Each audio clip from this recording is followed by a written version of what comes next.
हमारे यहाँ जैन मंदिर भी है, हमारे पास मस्जिद भी है, हमारे पास चर्च भी है। हमारे पास सबसे अच्छी एग्जांपल है वहाँ पे मुसलमानों के हिजाब खींचे जा रहे हैं इंडिया में। इंडिया बहुत आगे हमसे है, ठीक है। और रूल्स की बात की जाए तो भाई वीगो डाला आते हुए हमारे पास देर नहीं लगती और हमें बोलने की आज़ादी भी बहुत ही कम है, ठीक है। अगर ये बात है, पानी छोड़ते हैं, सैलाब आता है, फिर ये लंबे बूट पहन के अवाम में जाते हैं। हमारे लीडर देखो जी, हम हमारी अवाम मर गई है, अब तो दे दो हमें, अब तो हमें दे दो। वो इनको तो मांगने का जरिया है। इन पे तो अल्लाह ने करम किया है। 2005 में जल्जला आया था, मुशर्रफ गवर्नमेंट पे अल्लाह का करम था, इतना नुकसान नहीं हुआ था, 20 गुना ज्यादा पैसा आया था। नहीं कर सकते तो पाकिस्तान को चाहिए क्यों तो हो जाए। लेकिन हम तो कहते हैं कि कश्मीर तो आजाद है। मसला तो कैसे आजाद है? हम खुद आजाद नहीं है तो कहां से आजाद हो गया? पाकिस्तान में सारा जो फॉरेन पैसा आता है ज्यादा कश्मीर का आता है। उधर कश्मीर में इन्होंने कोई एयरपोर्ट नहीं बना के दिए, पहले थे वो भी बंद कर दिए हैं। आज इस्लामाबाद एयरपोर्ट चलता है, कश्मीरियों पे चलता है, ठीक है। सब कुछ कश्मीरियों को बनाते हैं, मगर कश्मीरियों को ये कुछ भी नहीं देते। ये लंडे की पेंटे लेके जा रहा हूँ भाई, असली खरीदने की गुंजाइश नहीं है। असली खरीद करता था तो बच्ची का एक छोटा सा ये खिलौना नहीं ले सकता था।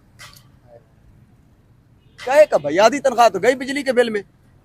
इनको क्या है, इनकी तो हर चीज फ्री है। इंडिया का जिक्र ही नहीं करना। अगर बात करें वहाँ की यूथ एजुकेटेड ज्यादा है या उनमें एजुकेशन सिस्टम उनका बेहतर है या नहीं? बिल्कुल, हमारे देश के अंदर, हमारे मुल्क के अंदर एजुकेटेड लोग हैं, लेकिन उनको आगे बढ़ने का मौका नहीं दिया जाता। उनको आगे बढ़ने का मौका दिया बिल्कुल उनको फराहम किया जाता है। उनको जो है उनकी हुकूमत सपोर्ट करती है, जबकि हम प्यारी समझ गई और हमसे काफ़ी आगे भी हैं। वो टेक्नोलॉजी के हिसाब से लगा लो, सेफ्टी के हिसाब से लगा लो, रूल्स के हिसाब से हमारा उनके साथ कोई कंपेयर नहीं है भाई। पता है, हम उनकी लड़की सानिया मिर्जा लेके आ गए थे। तो सानिया मिर्जा के साथ शोएब मलिक ने क्या किया? मोदी ने तलाक कढ़वाई है उसके कान।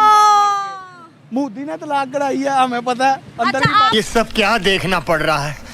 शोएब मलिक शादीशुदा हो के डेटे मार रहा था तो मोदी ने कहा था 4 शादियां फर्ज हैं मुसलमान पे, हम हमारे में वो नहीं समझे तो उनका क्या करें?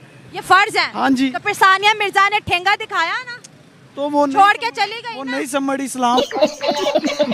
पाकिस्तान तो ऐसी आफतें मांगता है कि कोरोना आ जाए, कोई वबा आ जाए, कि कोई हम अवाम के पास जाएं तो भाई देखो जी अल्लाह का अज़ाब आ गया है, हम क्या करें? खुद तो कुछ करना नहीं है। अभी पाकिस्तान के बारे में बात करो। बार पाकिस्तान की इंडिया हमारे पाँव के बराबर नहीं है। जहाँ लैटरीन नहीं है वो हमारे साथ मुकाबला क्या करेंगे? अभी बदत है भाई, अभी बदत है। हम यहाँ पे मुसलमानों को मार सकते हैं, हम यहाँ पे मुसलमानों को मार सकते हैं। वो मुसलमान नहीं मर रहे, वो मुसलमान नहीं इंसान मर रहे हैं। वो हमारे अपने मसले हैं। यही बात है, इंडिया के साथ यही बात। किताबों की हद तक वो अब आगे पता लग रहा है, जो अपने को ही चुपवाए को दूसरों को नहीं चुपवाए।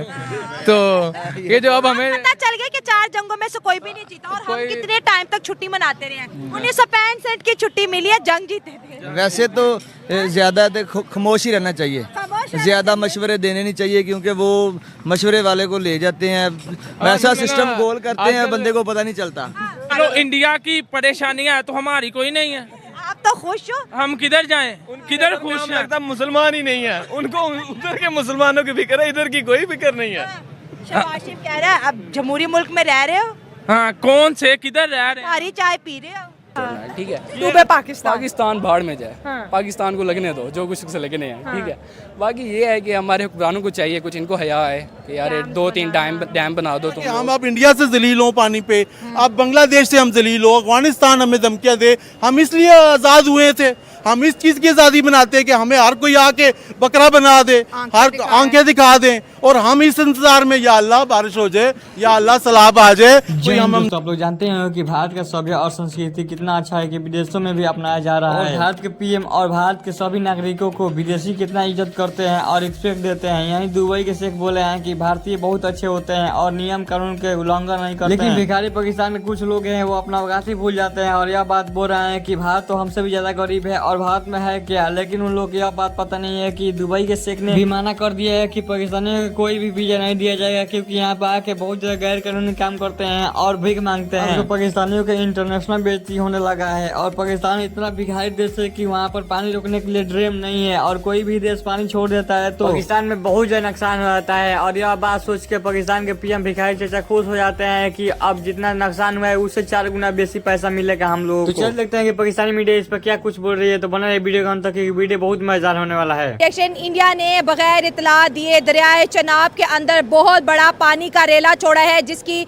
अगर बुलंदी की बात करें तो ये 2.5 लाख क्यूबिक मीटर के करीब जो है इस की सतह बुलंद हो चुकी है। पाकिस्तान के अंदर बहुत बड़े सैलाब का खतरा है। दरियाए चनाब के हालात आप स्क्रीन पर देख रहे हैं। ये सारा का सारा पानी जो है इंडिया के जानिब से छोड़ा गया है। जब जब इंडिया जो है पानी छोड़ता है, पाकिस्तान के अंदर बहुत खतरनाक सैलाब आते हैं, और इस बात पर पाकिस्तान का जो मीडिया है, पाकिस्तान की पब्लिक है, वो बहुत ज़्यादा जो है नाराज है, गुस्से में है कि इंडिया जो है बार बार जो है पानी छोड़ता है, अपने मुल्क को तो बचाता है, लेकिन पाकिस्तान जो है इंडिया के पानी की वजह से डूब जाता है। तो इसी पर आप प्यारी समझ गई शुरू की आदत ही है। अच्छा, जो पहले रावी में पहले छोड़ते थे पानी, हाँ। अब उन्होंने वहाँ पर डैम बना के अपना पानी सेव करना स्टार्ट कर दिया। ठीक है। अब ये चिनाब वाली साइड पे आ गए हैं, ताकि मतलब पाकिस्तान को ना इन्होंने हर तरफ से मारना ही है। ठीक है, बेसिकली ये बात ये करना चाह रहा हूँ मैं। अच्छा, ठीक है? हाँ। मतलब इनको जहाँ भी दिल करता है ना, अब चिनाब को ही रोकेंगे, कुछ दिन के बाद इन्हें सिंध में छोड़ देना है पानी। हाँ। ठीक है, तो ये तो वो तो अपना आप बचा रहे, वो तो अब जाहिर है अगर मेरे मुल्क में सैलाब आएगा और अगर दरवाजा पाकिस्तान की तरफ है तो मैं तो खोलूंगी कि जाए, मैं तो बचूंगी नहीं। एक हमसाए होने के तौर पे इनको पता होना चाहिए ना, हमसाए वाले फर्ज निभा रहे हैं। वही बात करो ना कि एक हमसाए होने के तौर पे इनको। लेकिन इस टाइम जो उन लोगों की इन्वेस्टमेंट चल रही है वो अपनी टेक्नोलॉजी पे चल रही है। सर, आपने 23 मार्च को जरदारी साहब की उर्दू की स्पीच सुनी थी? इस मार्च को किस हवाले सुनी थी सर, उनसे पाकिस्तानी होके उर्दू नहीं पढ़ी शर्म आ रही थी, हमें सुनते हुए शर्म आ रही थी। तोबा थारा मूड खराब कर दिया। कौन से वो जरदारी? पढ़ ही नहीं बिलावल पा को रहे कह थे। ये जो सदर पाकिस्तान हमारे कैसे वो क्या पढ़ रहे थे? थथला रहे थे, देख देख कर पढ़ रहे थे, फिर भी थथला रहे थे, क्या करूं इसे। तो फिर कि कैसे लीडर्स हम चुन रहे हैं? वैसे भी 23 मार्च ये ऐसी ही गुजरी है। पहले 23 मार्च आती थी, हमें जज्बा होता था, हम खुद स्टेटस लगाते थे। इस मर्तबा किसी ने स्टेटस लगाया ही नहीं फौज का। फौज के कुछ बंदे हैं जिन्होंने खुद ही अपना स्टेटस लगाया है, लेकिन जज्बा अवाम के दिलों से खत्म हो चुका है फौज के लिए भी। बीच में लेके आते, ठीक है, हम पाकिस्तानी है।